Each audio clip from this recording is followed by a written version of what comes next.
8월 중순 한때 시간당 100mm가 넘는 폭우가 쏟아지면서 경남 지역 많은 곳이 피해를 봤었습니다. 그중에서 경남 거제와 통영에 특히 피해가 컸습니다. 통영은 다행히 한 명이 부상을 입는 정도에서 끝났지만 거제는 한 명이 숨지고 두 명이 다치기까지 했습니다. 비가 많이 내려서 이 사상자가 발생한 일이 그저 안타깝기만 한 일인지 그 사이에 누군가의 대처가 부족하지는 않았는지 저희가 따져봤습니다. 자, 먼저 통영부터 살펴보겠습니다. 부상자 한 명이 발생한 통영의 경우는 우선 대피 문자의 발송이 너무 늦었습니다. 통영에 곤리도라는 섬이 있는데 이곳에서 60대 여성이 산사태 토사물에 휩쓸리는 사고가 발생했습니다. 그때는 비가 많이 오던 지난 17일 새벽 4시 반쯤이었습니다. 그리고 그 구조 신고가 해경에 접수된 건 같은 날 새벽 5시 3분이었습니다.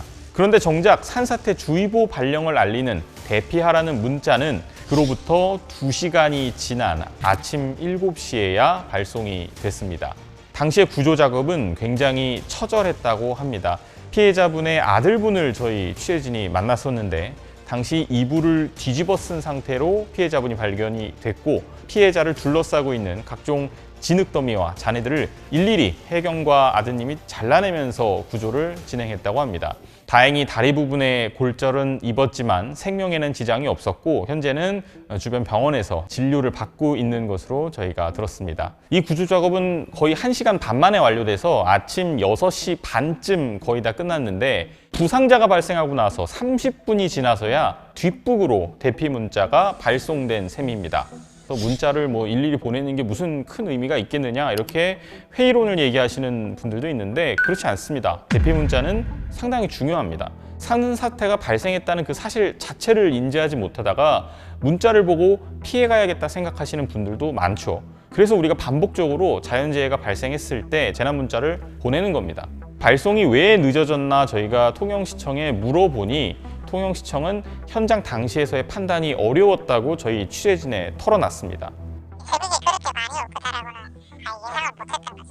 저희가 판단을 하기가 너무 어려웠으니까. 산림청은 1시간 간격으로 각 지자체들에게 산사태 정보를 알려줍니다. 어디가 특히 위험하고 어디가 특히 어떤 측면에서 얼마만큼의 위험한지 이런 것들을 정보를 보내주고 그것을 토대로 각 지자체가 각자의 상황에 맞춰서 판단을 내리도록 하는 것이죠. 통영시는 이 지자체의 판단 과정에서 자신들의 판단이 늦었다고 인정한 겁니다. 좀 구체적으로 들어보면 그 당시 새벽에 그렇게 비가 많이 올 줄 몰랐고 당직 근무에 투입되는 모든 공무원들이 산사태에 정통한 것도 아니고 무엇보다 상황 판단 회의를 열어서 행정 절차를 거쳐서 재난 문자를 발송할지 산사태 주의보를 울릴지 결정해야 하는데 새벽 4시, 5시 그 새벽에 이런 회의를 여는 게 그렇게 쉽고 빠르지 못하다는 이유였습니다. 공무원의 해명이 무슨 말인지 이해는 가지만 이미 부상자가 인명피해가 발생한 시점에서 그런 식으로 판단이 늦어졌다고 해명하는 게 취재진 입장에선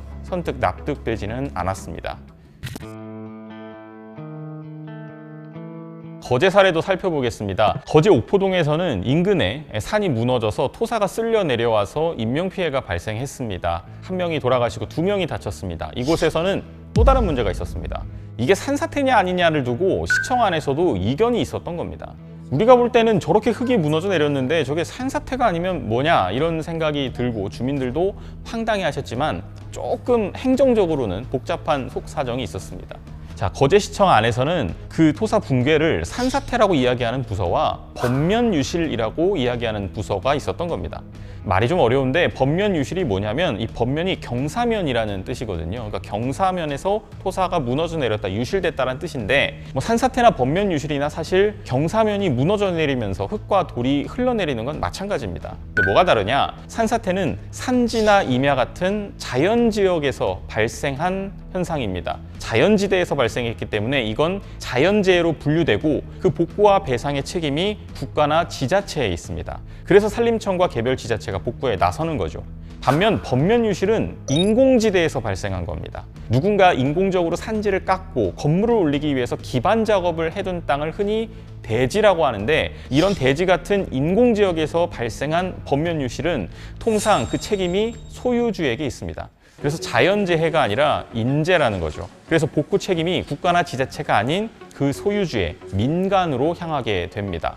산을 관리하는 과 입장에선 이건 법면유실이다, 인재다라고 주장을 한 것이고, 건축물을 관리하는 과에선 이건 산사태다, 자연재해다라고 주장을 했던 거죠. 모든 원인 행위나 이런 게 산사태랑 지금은 관련이 없는 거고, 우리가 볼 때는 산이지만 대지 내에서 일어난 주택 엉벽 붕괴라고 말씀드리는 겁니다. 제가 볼 때는 당연히 인근에 있는 인해를 같이 이렇게 무너졌죠. 때리면 탁 잘라서 이렇게 무너진다? 말이 안 되는 얘기잖아요, 이게. 결국 법면유실로 결론이 났죠. 아파트를 짓기 위해서 예전에 건설사가 산을 사고 한번 깎아놨던 인공적인 땅으로 봤기 때문입니다. 자, 이게 결국 책임의 문제로 연결될 수밖에 없기 때문에 예민한 것은 이해를 합니다. 하지만 주민들 입장에서는 그게 산사태인지 법면유실인지가 뭐가 그렇게 중요하겠습니까? 영상 많이 보셨겠지만 옹벽이 무너지면서 뒤에 산에 토사가 쓸려 내려왔기 때문에 주민들 입장에선 이건 당연히 산사태라고 생각할 수밖에 없었고, 지금 몇 주째 집에 못 들어가시는 주민들도 계십니다. 그런데 그 책임을 갑자기 피해를 입은 주민들한테 관리비를 내는 형태로 나눠서 지라라고 하면 어떤 주민들이 납득할 수 있을까요? 그건 아니지. 예, 아니지. 그건 진짜 아닙니다. 이거 보면 전부 산사태라지. 말도 안 되는 거죠. 말도 안 돼요. 이렇게 하는 게 왜 여기 사람들한테 책임이 있죠? 사실 이게 산사태냐 아니냐를 두고 싸웠던 논쟁이 전례가 없는 것은 아닙니다. 저희 취재진이 찾아봤는데 2022년 8월에 서울 동작구의 한 아파트에 비가 많이 왔었습니다. 그때도 옹벽이 무너져 내렸습니다. 그때도 이것을 누가 치우냐 이런 이야기들이 있었는데, 그때도 엄밀하게 행정적으로 산사태는 아니었습니다. 다시 말해서 인재이기 때문에 주민들이 부담을 했어야 하는 문제인데, 당시에 특별 재난 지역으로 선포가 되고 많은 사람들이 이곳에 관심을 갖게 되면서 시비, 구비, 그리고 국비가 38억 원 정도 투입이 됐습니다. 그래서 옹벽 복구 공사를 진행을 했고, 당시 주민들이 낸 돈은 없는 것으로 저희가 확인을 했습니다. 자, 통영과 거제도 지난주에 특별 재난 지역으로 선포가 됐습니다. 거제시도 저희 취재진에 물론 이게 엄밀하게 보면 배상이나 복구의 책임이 민간에 있기는 하지만 안전상의 문제도 있고 워낙 위험하기 때문에 시에서도 도울 방법이 있는지 좀 찾아보고 있다, 검토하고 있다 이렇게 밝혔지만 결과적으로 어떻게 될지는 끝까지 지켜볼 일입니다. 매년 비는 많이 올 겁니다. 그리고 이런 산사태는 언제든지 다시 일어날 수 있습니다. 우리 아파트들은 산 주변에 위치한 아파트들이 지방으로 갈수록 많이 있습니다. 그럴 때마다 주민들더러 책임을 지라고 할 수는 없는 것이겠죠. 우리의 재난 알림 체계와 복구 체계에 어떤 허점은 없는지 잘 살펴봐야겠습니다.